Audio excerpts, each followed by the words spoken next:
So the book that I'm going to be presenting today is this one. It's called, oh, sorry, it's kind of weird with these. The Anxious Generation by Jonathan Haidt. Let me undo my background. No, hold on. I don't know how to do that. Oh, well, anyway, can't take it away now. But this is a big book. It's like how many pages, 300 something pages. It's heavy, it's dense. Jonathan Haidt wrote this, I think, in late 2023 or early 2024, and it has been on the New York Times bestseller list 2024 for months and months and months. He has made a lot of money with it. He's been on every talk show and podcast talking about it, and it's been a little bit controversial because there are people who are claiming that he makes great claims about the impact of cell phones and how that directly leads to mental health problems. But I'm not going to get too in the weeds about whether it does or it doesn't. What is clear, and I can tell you this as a child psychiatrist who's taking care of probably, my development as a child psychiatrist was exactly in this age that he talks about in The Anxious Generation. I was in training when the first iPhone came out in 2007. I remember using Facebook as a new user in 2008. It's actually how my husband and I met each other, or started flirting with each other. We met in residency working together, but that was how we started our conversation, was offline. And so for me, I have real lived experience with the kids whose lives have changed dramatically from the introduction of not just smartphones, but social media apps and the adoption of smartphones as something that is so pervasive in our lives, meaning something that for the average teen user now interrupts them with notifications every 5 minutes throughout their waking hours, and for a heavy user every 1 minute during their waking hours. So that statistic alone tells me that there's no way this can't have had an impact on us. And I think it's very worthwhile for us to talk today as parents and to think about how can we recognize the impact that smartphones and social media has on our kids' lives, and how can we hopefully minimize the negativity in there and maximize the positivity in there, because there certainly are positive things that come from being more connected potentially with one another. But the problem is that the connection doesn't always lead to a feeling of connectedness. And we really need to teach our kids how they can be aware of that and how they can maximize the feeling of connectedness by ensuring that they have plenty of real world interactions with their friends and family, not just virtual world interactions. So I've taken a lot of notes. I'm going to start by actually sharing my screen to go through kind of a timeline. But let me first kind of outline how the book is organized. So it's in 4 parts. He calls part 1 the tidal wave, the surge of suffering. And basically, this is like how things have changed over the last 15 years with technology.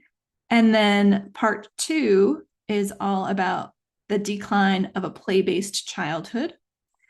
Part 3 is all about the great rewiring of adolescent brains.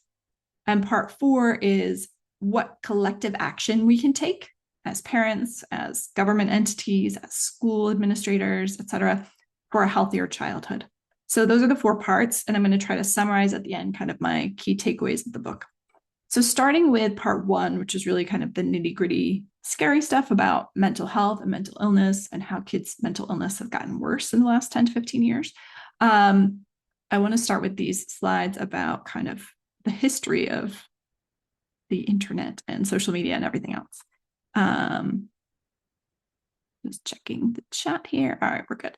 So let me share my screen. If you can pop into the chat, if you see the screen, just confirm it looks like you're seeing this. So as we all know, I remember actually the day that my parents got our first computer and we had a dial-up modem connection, and we were all standing there over the screen.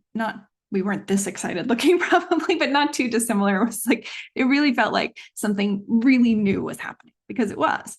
And 1990s was when the internet arrived, but it was a very different experience versus having the internet in our pockets that we now have, right? You had to sit down at a computer, you had to boot it up, you had to wait a few minutes, you had to wait for the modem to connect. And then it was a slow connection. It was kind of like Morse code compared to what we're doing now, right? There was, interestingly, no real decline for people like me who came of age in the 90s and even in the early 2000s. Every step of the way, whether it was the step from no computers to computers in most homes, or from desktop computers to laptop computers, or from laptop computers to the initial iPads and tablets, each of those steps of technology generally led to better educational outcomes. Jonathan Haidt talked about this when he spoke to our school last year. More connectedness, more positivity. Generally, it all seemed good. So I think this is important for us to keep in mind so that we don't beat ourselves up too much or feel too bad about how we've gotten to the place where we are now. So here, millennial teens who grew up with early internet reported being slightly happier than their Gen X predecessors. I'm Gen X, but yeah, the kids who were a little younger than me, my sister, her generation, like they were happier. Their lives got easier, dramatically easier. So it was better for them. In the last book club, we talked about the guy who invented the infinite scroll feature that came out in 2006. I have plenty of memories about the internet not having internet or infinite scroll, where you would get to the end of a page and you were just done, and then you had to figure out, where am I going next? But this, along with the introduction of smartphones, along with the introduction of social media, really transformed how we engage with screens and with our devices. It increased the natural time that we spend on a website, the stickiness of our eyeballs on devices, by about 50%. And it created this bottomless bowl effect, right? It's the doom scroll. It's like how you can just keep going and going and going if you don't know what to do. There is this way that you can get variably reinforced dopamine squirted into your brain by scrolling, scrolling, scrolling. And that really has changed our behavior, not just our kids' behavior, but our behavior as adults too. But what I really want to talk about today is focusing on adolescents, especially early adolescents, and how the impact of social media, infinite scrolling, all of those things can be something that can be very detrimental, and how we as parents need to talk to our kids about this so that it's not just lecturing them or making them feel bad about their use, but helping them see that they have control and they need to develop control over this in order to have a healthy relationship with technology as they grow. So 2007 was the first iPhone, but the first iPhone by itself was kind of, if you remember, like an iPod, and it had music and you could call people. It was cool, but it did not have a ton of apps. There wasn't even an app store when it was first introduced. So again, this was just awesome at the beginning. It's why it went so viral so fast. In 2008, the App Store launched. So not long after that, it initially came out with like 100 apps. Now there's like millions of apps. So this really shifted the ecosystem. And he talks about how once the App Store opened, in order to get people to adopt the apps, app developers shifted into this like free or freemium model where they would give things for free, but then you had to pay for it with ads. And so what I've taught my kids, and I think it's a really important thing for our kids to understand, is that if you're getting anything for free from the App Store, you need to understand that you're paying for it with your eyeballs, with your attention. That is the cost. And I find that with my kids, and I think most kids are wired to feel like, I don't want to be manipulated. And so this helps them to embrace their own defensiveness about their attention, that helps me not to have to lecture them. So that my daughter the other day was playing a game and she was like, oh, this game has too many ads. I'm not going to play it anymore. And she turned it off. And I was happy to see that. And I told her, I'm glad that you're noticing that, like, it's free, but it's actually not free. It's coming at the cost of you having to sit through all the stuff that you don't really want to see. After that, in 2009, we had social media. There was Friendster, there was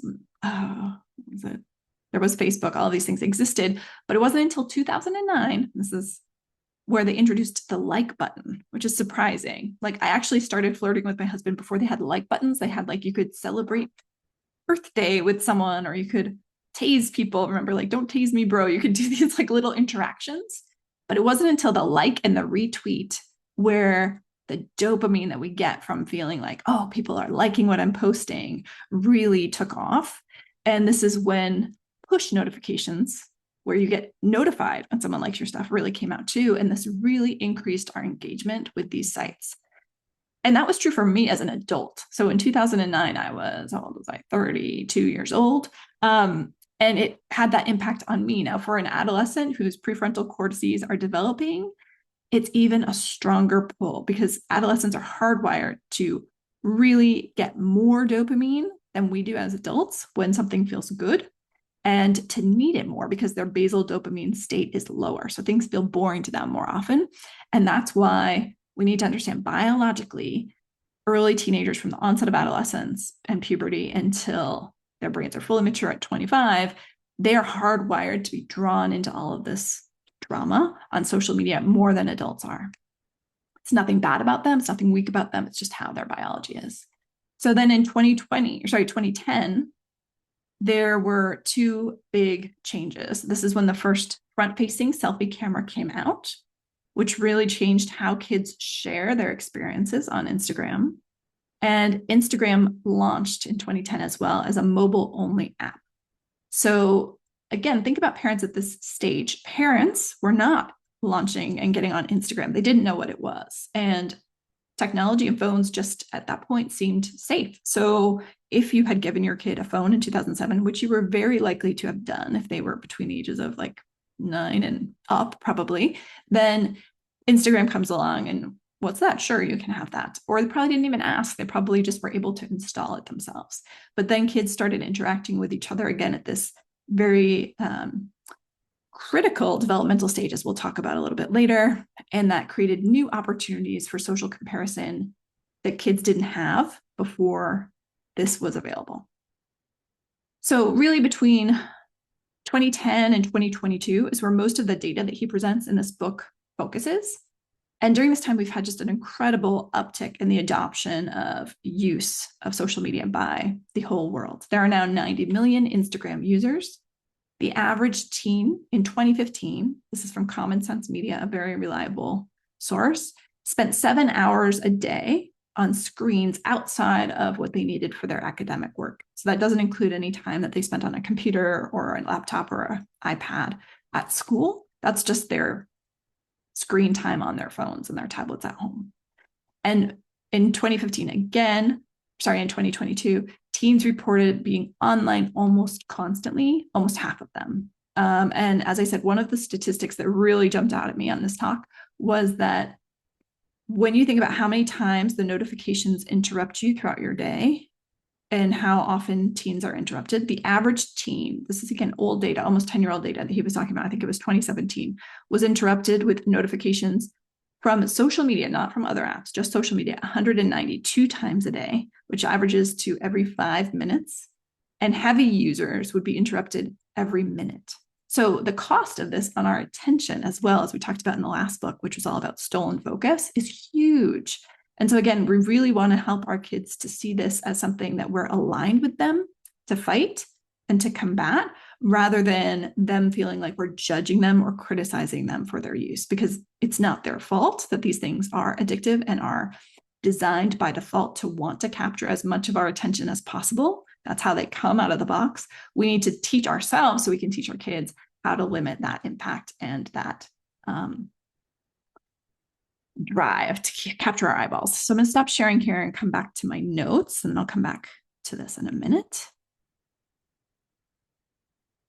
All right. So the take home from part one is really that throughout these years, from the late 90s until current era, kids' mental health has gotten worse. And that is a fact. So even people who are taking issue with how Jonathan Haidt blames social media and screen time for this change, no one can take judgment with the fact that there's so much data. And I can tell you as a child psychiatrist, this is totally true. The rates of depression and anxiety have risen, and it's not just kids self-report, it's actually the incidence of kids coming to the emergency room for suicidal thoughts or self-injury or overdose attempts. It's rising rates of suicide across all age groups. It's not just in kids. So it's not just kids here. Mental health for adults and for kids has generally been a problem. Mental illness has been on the rise. But kids are particularly vulnerable, especially in the early adolescence period. So the reason for this, I think, is that the ability to identify yourself and who you really are from the thoughts that you might have as not you, but separate from you. So again, the difference between your mind, your body, and your identity, that's an abstract thought development that really only can begin around age 14 for most children. And even in most adults, it's not something that is regularly developed. It's something that spiritual study can develop. But for many of us, we feel like we are our thoughts. If I think something, if I feel something, therefore it is true, it is who I am. But for young children, especially before the age of 14, that is very true. And so I think when we're thinking about the kids who are at highest risk, and this totally panned out in what I saw during the pandemic as well, the kids who were impacted the most by the social isolation and by being online more than they had been before were the kids who were in that like 12 to 14 age group. For girls, this is younger. It really is in like the 10 to 14 age group. And for boys, it's really in the 14 to 15 age group. But both boys and girls are affected. Girls are more likely to be depressed and self-injuring in their behavior. Boys are more likely to successfully suicide than girls. What I want all of you parents who might be listening to this to take away is that even if your kids are young, and I think a 10-year-old, I have a 12-year-old who's almost 13, I think he's a young kid. But even these kids can be at risk for serious self-harm and injury. And I don't want to scare anybody, but I do think there are some basic precautions that we can take as parents that we all universally should take. That includes making sure that if we have firearms in our home, they are securely locked up. Even if you think your kid doesn't have the code, they probably do. So change it and make sure that any ammunition is kept separate from the firearm. Ideally, I think we shouldn't have firearms in our home, but that's just my soapbox.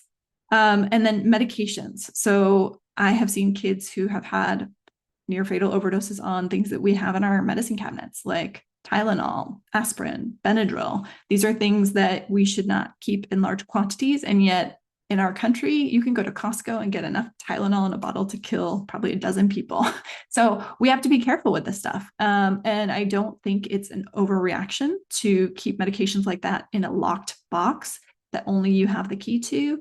Again, anything that can, in an impulsive moment, slow your child down from doing something that they might not be able to reverse is going to be valuable to you. So even if you don't think your kid is at risk, like you just shouldn't have tons of Tylenol in your house. You shouldn't have tons of Advil. You shouldn't have sleeping pills or narcotics that your kids could access, and you shouldn't have access to firearms.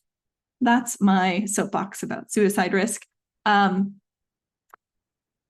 recommendations for screen time for this age group are that, number one, we really model what we want them to do. So one thing that I think Jonathan Haidt really doesn't get into enough in his book is the impact of our changing behavior as parents on our kids, because he talks a lot about kids' screen use and kids' social media use, but just as they were using more, we were using more too. And I know that I'm guilty of, at times, getting distracted from, I just wanted to send a text message and then something pops up. And the next thing I know, I'm over here and my kid's trying to get my attention. And I'm like, yeah, just a minute. So I know that that's happening more now than it was 15 and 20 years ago, for sure. I didn't have kids 15 and 20 years ago. So my kids only have known me since I've been distracted by my cell phone. And because of that, I am now, especially as I've become more aware of this, and especially as my son is getting older and entering his teen years, really holding myself to a higher standard when it comes to limiting the amount of time that I go on my device. I have set hard rules on my phone so that there's no notifications from any apps, including text messages. They only come when I look at them. I have do not disturb on by default all the time with just a couple people who could get through to me, like my husband and my sister. But know that even if you have do not disturb on your phone all the time, people can get through if they call you more than, it's like 2 or 3 times. It'll come through, it'll break through. So you're never not reachable. And you have to learn these things because the phone company's default is to have settings for all apps on to notify you about everything.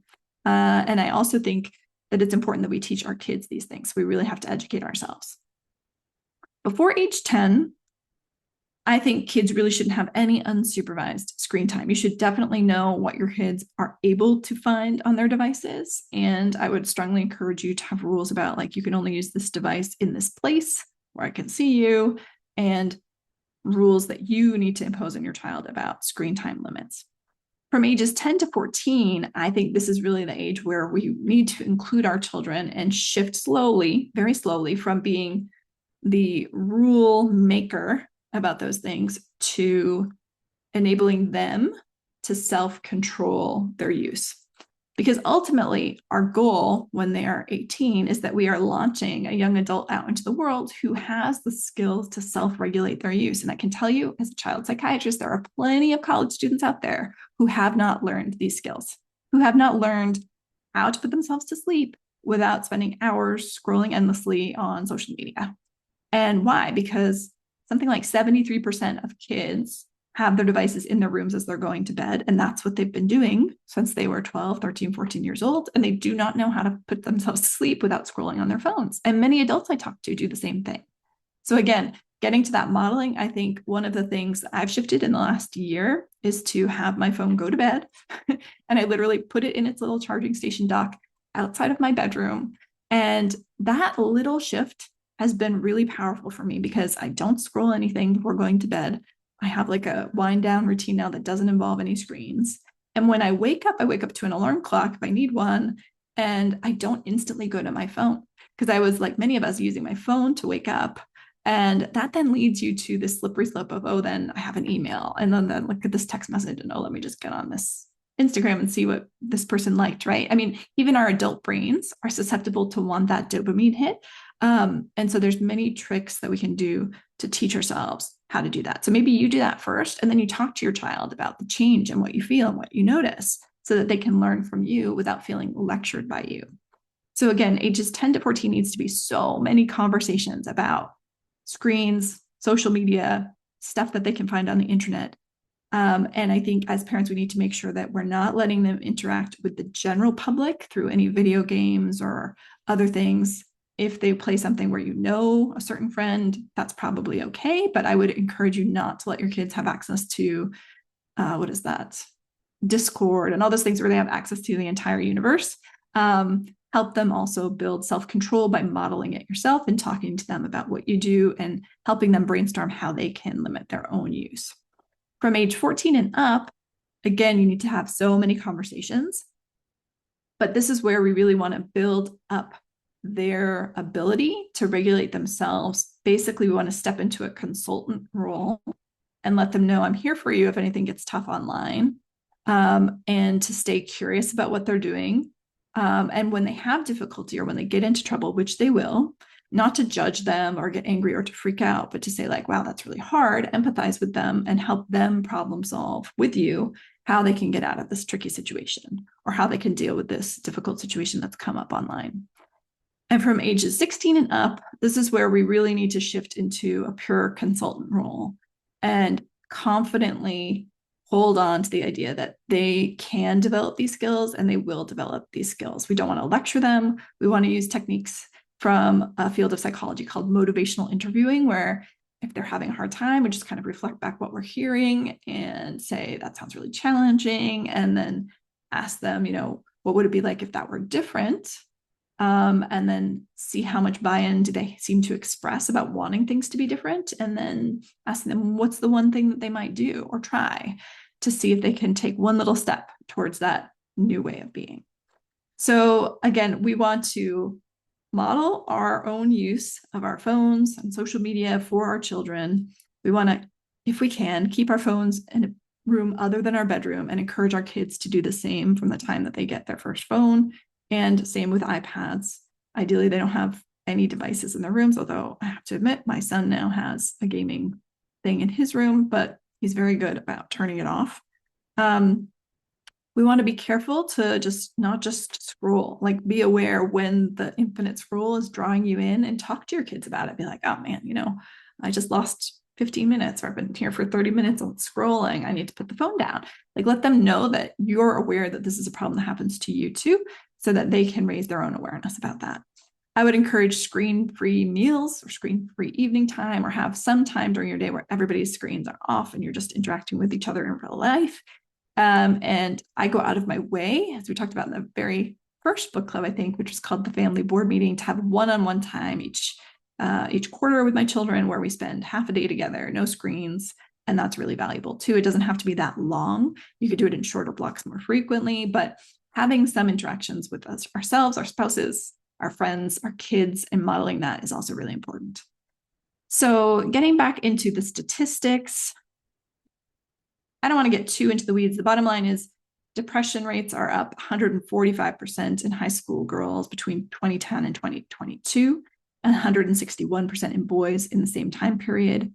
This is self-reported data, but it's not just an over-assimilation of the identity of I'm depressed that kids might be having. You might think teenagers are kind of dramatic, okay, if they think they've ever been sad, therefore they have depression. But no, actually, ER visits mirror this in terms of girls having more ER visits for self-harm behavior. Those rates are going up 188% since 2010 in girls and 48% in boys.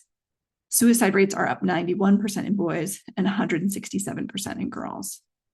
Those numbers, though, are very, very small. For our males, it's about 14 out of 100,000. And for girls, it's 4 out of 100,000. So don't freak out with those big numbers and think, oh my gosh. But that said, even though those numbers are small, you probably, like me, have heard about teenagers who've ended their lives. And any teenager who ends their lives is one too many. So I think we just can't have enough conversations with our kids. You can't overdo it when it comes to talking to them, again, without judgment, without fear of retaliation or criticism, just to let them know that you're there for them. You know that their life is challenging in ways that your teenage life may not have been, and to let them know that you are there for them. Again, that whole idea that, like, for kids and teens, especially early teens, understanding that whatever it is they're feeling now is not who they are and it's not what they'll feel forever, is something that their brains biologically cannot do as well as they will be able to do when they're older. So we really need to help them understand this intellectually, but the big thing we need to do is make sure that we're doing everything we can to protect them from doing anything that could be something they regret or that's irreversible. Okay, so shifting to part 2. He talks in part 2 about the decline of a play-based childhood. And I think we all can relate to this. He discusses talking to large groups of people and asking people in Gen X and older. So my generation and older, like, how old were you the first time you got to go out with your friends or walk by yourself to the store or do something like on your own in town independently? And for those generations, it's usually somewhere around age 6, 7, 8. And he said he loses control of the audience at this point because they all start talking with each other about all the trouble and things that they got into and having very fun memories. And then he asks Gen Z and beyond, and the age range there tends to be like 10 to 14.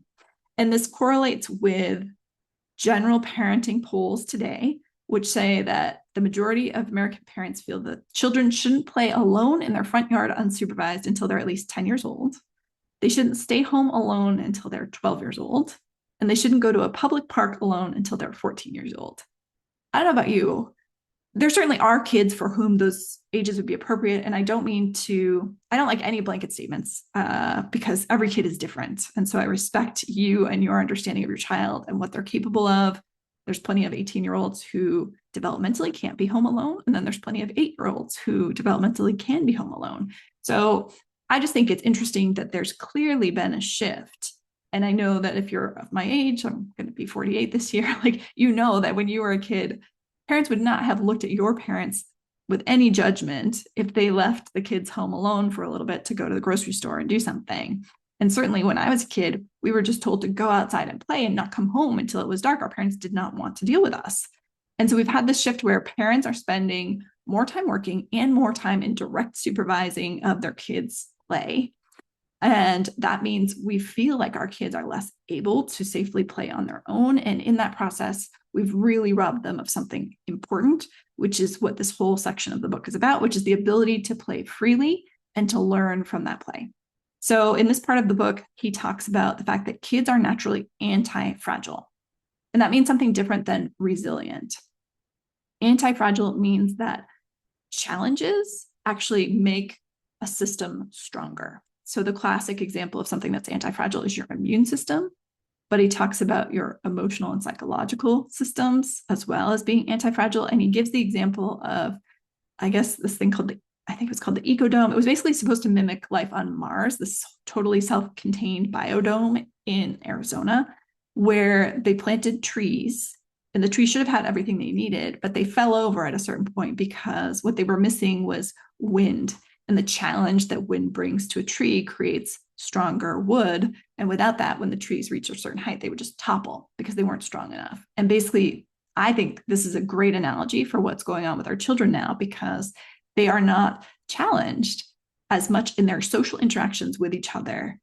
They just don't have as many unsupervised interactions that they have to figure out on their own. So that would be the stress challenge that the tree has in human form. And without that, they lose the strength that they would build through the anti-fragile challenges. And there are basically 6 ways with play that kids can get that. The first is heights, like tree climbing. This hit home with me just this week. We were in Australia, and I will say in Australia, they do a much better job than we do here in the US with letting their kids kind of free play, from what I saw anyway.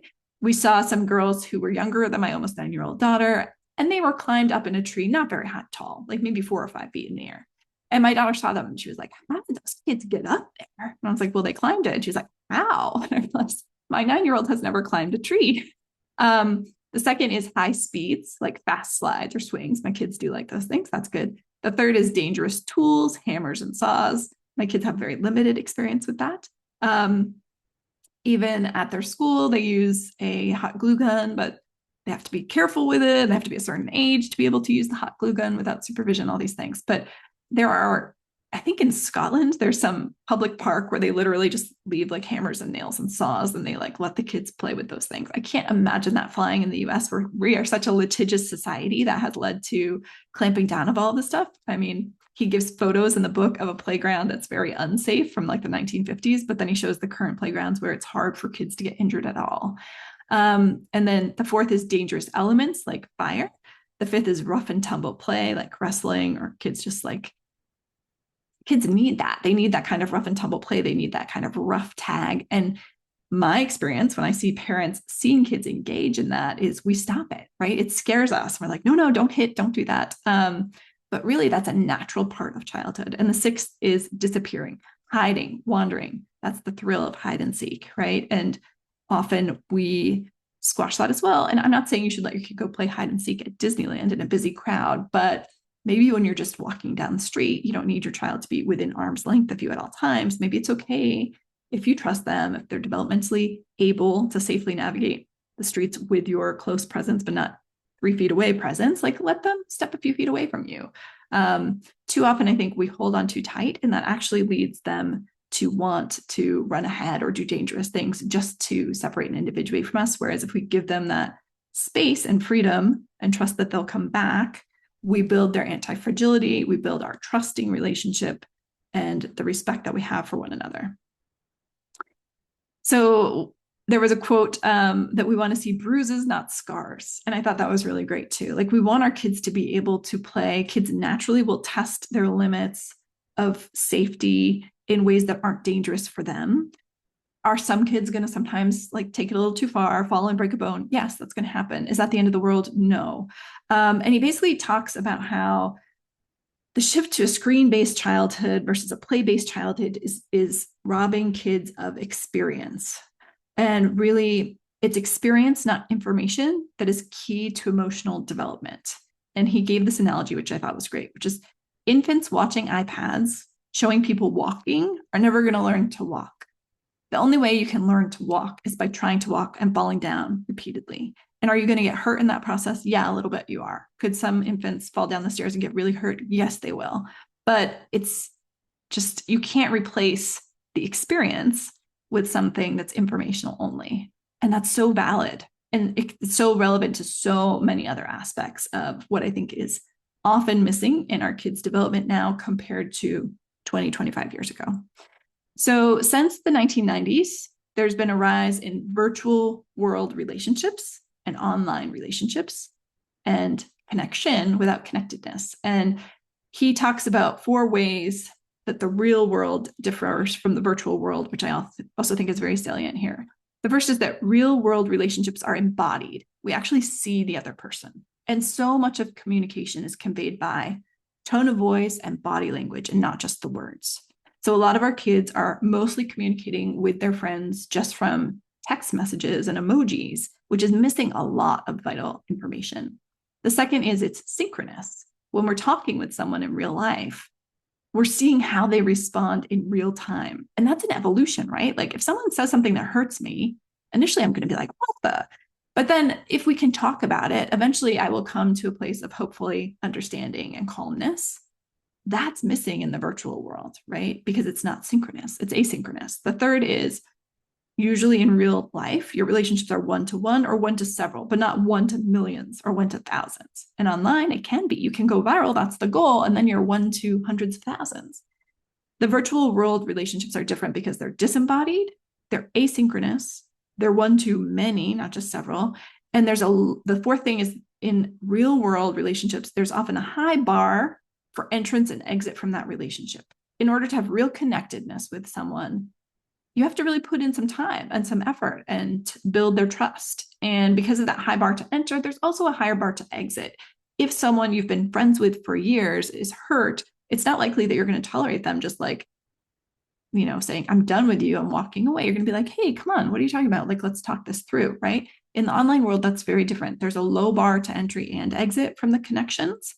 And you could block other people if they bother you, if you're not pleased with them. You can be outraged.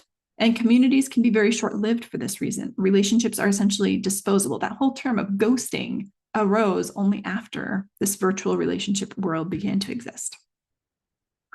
All right, we're running out of time. I want you to take away that when it comes to this decline in play-based childhood, the really important age that we need to keep in mind for our kids is that between the ages of 11 and 13, replacing real world interactions with social media and online interactions is probably most damaging for girls. And between the ages of 14 and 15, because boys are a little delayed in their development, is probably most damaging for boys. And this is one of the issues I had with the book. He really talks about kind of like wait until this age. And there is a real biological difference between girls and boys. And I think, again, there's a big difference and a whole spectrum of where an individual child might reach a certain developmental milestone to be ready. So when he talks about at the end of the last chapter, like the general guidelines, I want you to keep in mind those are just general guidelines. And if there's anything I want you as parents to take away from this is like, I want you to feel really empowered to know in your heart what's right for your child, because you may have a kid who is developmentally ready to start handling some exposure to something like a phone at a younger age, especially if she's a girl. But you need to know that that kid also can have communication with you and come to you if anything goes sideways. And if you have a boy, it's probably going to be later. And so if you have two kids, a boy and a girl, the hardest would be, my friend has like 12-year-old twins. That would be really challenging because you're going to have to wait until the oldest one is ready, right? Because it wouldn't really be fair to give the one who's ready at a younger age access to a smartphone or social media before you give it to the older one. All right. So we talked about all those things. All right. Part 3 is about the great rewiring of childhood. And this is basically about essentially, like, I think this is actually really important and really underexplored. Between puberty, which is starting at a younger and younger age, for girls, it can start as young as ages 8 and 9, to age 25, the brain is undergoing the greatest period of change that it does other than the first year of life. What happens during this, primarily biologically, is something called pruning, and that results in a reduced synaptic connectivity between our neurons. So our brains are 90% developed in terms of the number of neurons by age 5. But really what happens in adolescence is this pruning and connectivity. We decide basically based on use, like what pathways do we need to keep and what pathways do we not need to keep. And so he talks about something that we understand biologically as well from other animals, like the idea of imprinting. And there was that story, like, oh, what's it called? Anyway, it's about this guy whose geese imprinted on his boots because there's a certain developmental stage for geese where they see something about the height of their mother and like they will think that's their mother. And then there was a movie about these geese and he had to like train them to fly and everything. But for kids, there's really a similar thing. It's a longer period of time, but it's this idea of like, who am I? And there was a very interesting study that he cites from a Japanese anthropologist looking at kids who lived in the US who were Japanese by birth and then moved to Japan at some age. And what she found was that kids who moved to Japan before the age of 14 generally felt Japanese, even if they had lived in America all the way until they were 14. Whereas kids who moved to Japan at age 15 or later generally didn't feel Japanese. And I think we can take away from this something that's controversial, but I think very interesting. And that's this idea of the plasticity of identity and what that means for our children in all ways that they might identify, whether that's their sexuality, their gender, all of these things. There is a certain plasticity to it. And I think in early adolescence is when that's greatest. And so I think we have to think that there is potential impact of our kids going online and connecting with a certain group and then glomming onto that identity, whether that's really who they would have been otherwise or not is always kind of impossible to say. But I think we have to know that there is undoubtedly impact from the neurons that are firing together during this period, especially. And so we want to make sure that we are aware of this and talking to our kids about this, because what I saw as a child psychiatrist over these last 2 decades that I've been working is that there's constant conflict. And he talks about this in the book too, that really takes a huge toll in parent-child relationships when we as parents take the stance of like, you're bad or you're lazy because you're online so much, or I gave you that phone and you don't respect me. And then it becomes this like, I'm taking it back or I'm turning it off and I'm turning it. It just becomes this power struggle that's really ugly. And I do not want that for my family. And I hope that you don't want it for yours. So I think there is a different way. And that is like just to have all these conversations all the way through with our kids about why we don't want to give it to them too early, and to hold that line of not giving our kids a smartphone until they are older. And in the last chapter, he suggests that that should be high school. And I do agree with him there. My kids know that they're not going to get phones until they're at least in high school. And we just have lots of conversations now, and I monitor their use regularly. But in this period, in this part 3, where he talks about the great rewiring, he's really discussing how kids' brains in adolescence are more sensitive to dopamine. As I talked already, their basal dopamine is lower, meaning everything seems less fun to them in real life. So then you add on to that the extra dopamine that we get from social media and the rewards and all of that. Let me go to my slides. I think the next slide is actually about this. Yeah, let me get back to my slides. Hold on one sec.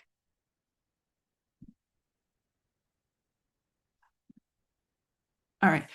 So these are the 4 foundational harms that he talks about. The first is social deprivation, real life social deprivation. So despite being on their devices for 7 hours a day, teens experience less face-to-face interaction. And he has a really nice slide about this where basically it used to be teens, and biologically teens need each other more than they need their parents. So there's generally this biological drive, which Dan Siegel talked about in his book Brainstorm that we talked about last year, for teens to go and be with their friends more than with you, the parent. But what happens now is instead of going and being physically with their friends, they're interacting with their friends in a connected world online, but that's lacking true connection. And so that limits the development of crucial interpersonal skills, as we talked about with those 4 things, the synchronous, asynchronous, and all of that. Like that's really missing in the online thing. The second is sleep deprivation. And I can't tell you how important this is. I mean, if there's one thing that we all could do that would help our kids' mental health, it's to model better sleep habits ourselves and to help our kids get more sleep. Kids need, preteens, about 9 to 10 hours of sleep a day, and teenagers need 8 to 9 hours of sleep a day. And there is so few children, there are so few kids who are getting that much sleep. So blue light exposure is part of it. Again, having the devices in the bedroom is a real problem. And generally, there's just more pressure on kids. They have more activities, they have more homework, and therefore it's harder for them to have enough hours in the day to sleep. But with less sleep, everything gets worse. Your attention gets worse, your mood gets worse, your focus gets worse, your IQ gets worse, everything is worse. So if there's anything you can do that's going to make you feel better and function better, and your kids feel better and function better, it's sleep.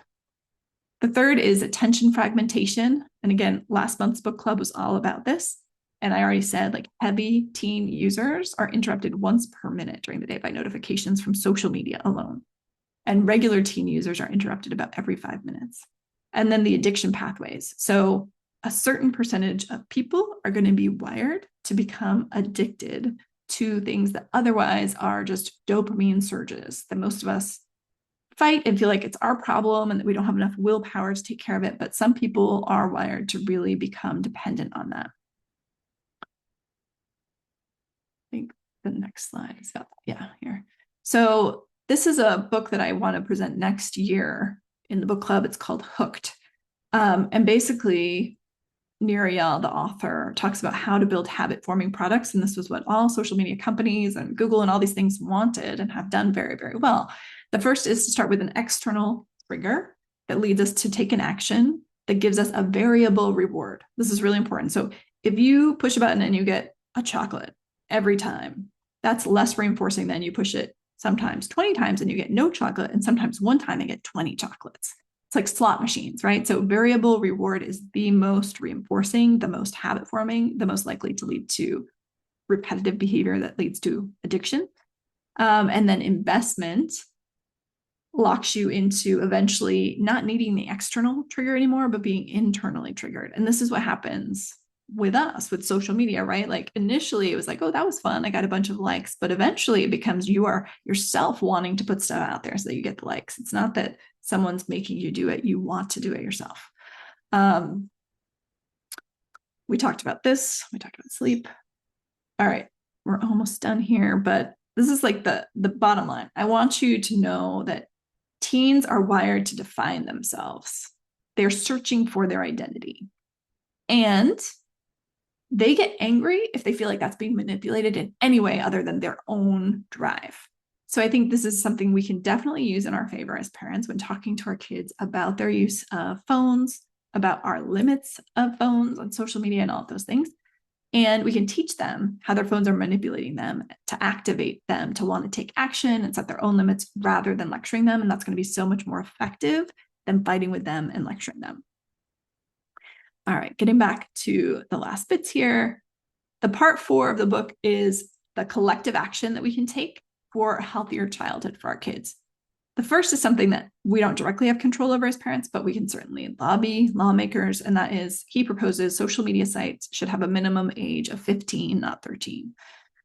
Sure, great. Again, though, I think every child is different, and really, like, even if Facebook, Twitter, YouTube, if all of those things are mandated to require kids to be 15, we know that that doesn't work. We know this from porn sites where they say, like, verify you're 18, click this box. Like, anyone can click the box. Kids will find a way around it. So that's great in theory, but I don't think that's really going to be the answer. The second is schools need to go without phones. I 100% agree with this. I'm lucky that my kids go to a private school that actually enforces this. Kids are not allowed to have any smart devices, smartwatches, or smartphones. But I think that if you don't have that in place at your school, you should talk to administrators and fight for it very strongly. Having a phone on your child's desk, in their backpack, in their pocket, in their hand, is definitely going to take away from their ability to interact with their peers in real life and from the education that they're supposed to be receiving while they're at school. The third is wait until 16. This is what we can do as parents. Wait until 16 for social media and high school for first smartphones. I think that's great in theory from Dr. Haidt, but the reality as a parent is, like, you can't give your kid a smartphone and then peacefully prevent them from getting on social media. Maybe there are some kids who, like, actually my oldest kid is an example of that. I could give him a phone and say, you can't go on social media, and he would obey to that. He would. But my daughter, that's not going to happen. Like, she'll tell me yes, and then she's going to do what one of the kids that's outlined in the book does and, like, find a way to sneak it and hide it. They will find a way to sneak it. There are TikTok videos teaching kids how to hide stuff from us, their parents, if the parents are using different controlling apps or looking at stuff. So you have to have the trust in place before you give them the smartphone. You should not give your child a smartphone until you really feel like they are ready to handle it on their own and you're ready to step into that consultant role. And that means they have to be pretty old. So the other thing I want you to take away is, if you've already crossed that bridge, if you've given your kid a smartphone and you're regretting it, it's still possible for you to take it back and to say, I made a mistake. You can do that. I want you to have permission. It won't be easy. They'll be upset about it, but it is for their betterment for sure, if you feel like they're not ready for it. And the fourth is more free play and independence. So this is tough. And I think we need to come together and really brainstorm about this, because even when it comes to sports and physical activities, a lot of that is parent supervised. You're driving them to the game, you're standing there and cheering for them, you're there afterwards to celebrate or give them constructive feedback, you're driving them home. We watched the movie The Sandlot a couple weeks ago, and I know that's a really like it's an old movie, but it's also even about an older time. But kids used to just play. And that was me. I used to go out and play with the neighborhood kids, unstructured. It wasn't like an official game. We made the rules. It wasn't like there was an umpire there who was paid to enforce the rules. Like it was just kids playing with kids. And I think it's really hard in 2025 to let your kids have that experience because, again, everybody thinks your kids should be alone in the front yard at age 10 and they shouldn't be at a park until they're 14. So, how are you supposed to let your 8-year-old go play with their friends? It's challenging. I think the answer here is that we have to find like-minded parents. We have to find places where we can get together with them, and the parents have to step back or hide or stay inside and let the kids do their thing. And we have to recognize that often kids these days do not have a lot of experience with this. And they may come to us like, I'm bored, and they want to go on their devices. And we have to make sure that we've made it clear to the parents, like, don't bring your Nintendo Switch, don't bring the iPads. Like, we want to let the kids really just play. Summer camp is great for this. I think sleepaway camps are great for this. And we really need to give our kids that experience and make that time. All right, so I have 10 takeaways that I'm going to put in a PDF to give all of you. Here they are really quickly. The first is we need to model healthy use of these devices. That is really non-negotiable. And some suggestions for things you might try are what I said already: no smartphones or tablets in bedrooms. Turn off your devices and put them to bed in a separate place outside your bedroom. No devices at mealtime. Turn off the notifications on your phone and enable do not disturb, and teach your kids how to do the same thing. Consider not using a smartwatch because, again, that's like an increased invasion of your personal space with those notifications and disruptions of your attention that may not be worth the other things that it gives you. The second is have lots of conversations with your kids. There are actually great things online. There's the Social Dilemma on Netflix. It's now several years old. There's the movie Adolescence for kids who are a little older. There is another one called, I forget what it's about. I'll put it in my email. I'll find it, but it's basically a series that was recorded during the pandemic, and it actually starts here in Pacific Palisades, about kids who are in this generation where they got phones at a young age because parents didn't know that it might be an issue and how it impacted them. Thankfully, I think that really helps us shift the pendulum because those kids, as they were followed and now they're in college, are realizing like it wasn't good for me to have been on Instagram when I was 11 and 12 years old. The third is, as I said, don't be afraid to change the rules. We're all learning as we go. It is okay to decide, I thought that this was the right thing to do, but I made a mistake. It's not your fault, it's mine. I'm taking this phone back. The fourth is educate yourself. You need to know what all these apps are. Again, thinking about those parents whose kids got phones in 2007 to 2009, and then Instagram came out. Parents weren't on Instagram. We didn't know what it was. We don't know. We are the last to know. I will tell you a really embarrassing story. So in 2018, I was working as a child psychiatrist at Kaiser, and TikTok had just gone international in 2017, I think. And I had this mom come in with her child expressing concern that her daughter was being bullied. And she saw text messages from her daughter's friends saying, like, have you seen her TikToks? They're so cringe. And I was clueless. I was like, what is TikToks? Boobs? Like, I had no idea what TikTok was. I thought it was slang for boobs. And the mom's like, no, TikTok, the video app. And I'm like, I have no idea what you're talking about. So we have to educate ourselves. Don't be embarrassed about what you don't know. Talk to other parents, go online. The good news is it's all out there now. We can find these things. The fifth thing is use parental controls and external apps. Apple has parental controls that you can implement, screen time limits. Kids will get around that. There's also external apps, things like Custodio and Bark. I have a video, I think, on YouTube about that. I use both of those apps. The sixth is monitor your kids' use and history and searches online. I do this. They know I do it. I don't warn them before I do it. And we sit down and we look together at what they're looking at and we talk about it. Again, not with judgment, but I didn't let my son have a computer until we had talked about sex and pornography. Why? Because I know as a child psychiatrist, kids are finding porn online before the parents have even thought that they're ready to have conversations about sex. And we need, especially for young men, to know about this and to be able to educate them, because I treat a lot of young adult males whose relationship with sex has been really altered by their use of pornography online. Seventh is talk to friends of your kids, talk to their parents, know where your kids are going, keep the lines of communication open. 8 is see if you can get your friends to support your effort to have your kids play with their kids without screens, without adult supervision. Build risky play opportunities in a way that feels aligned with your values and your community values. Again, I'm not suggesting that you get yourself arrested by sending your kid outside with, I don't know, a bunch of fireworks and saw, like, reasonable things that will be helpful for your kids. Like my son got a woodworking kit from my sister that has a very hot tip and you like burn the wood. And he's almost 13. He can definitely use that, but like with supervision, but it felt a little dangerous for him. It felt exciting. The ninth is protect your kids' sleep.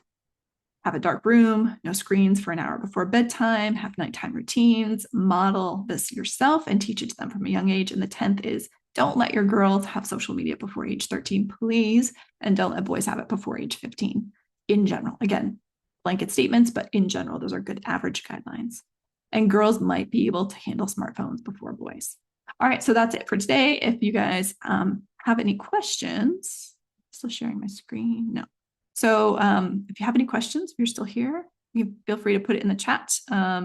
Otherwise, this replay is going to be sent out and it will be in portal.theparentdoctor.com for all of you who are members of the Empowered Parent Book Club. Next month, we are going to be talking about, I think it's The Whole Brain Child. It's one of the Tina Payne Bryson and Dan Siegel books. And then exciting news, Eli Harwood, who's the author of Securely Attached Kids, is actually going to join us in September for the book club. I do have to pay her, so I'm going to sell tickets to that event. So the live event where you'll be able to pick her brain is only going to be for people who have tickets. It won't be much. I think we said like $20 or something, but keep your eye on your email inbox. If you're not yet in the book club, you can join at theparentdoctor.com/book club. I'll put that in the chat. And it's free always, except for that one. It's going to be paid, but you'll get the replay even if you don't pay to be there live with Eli Harwood. All right, thank you all. See ya. Bye.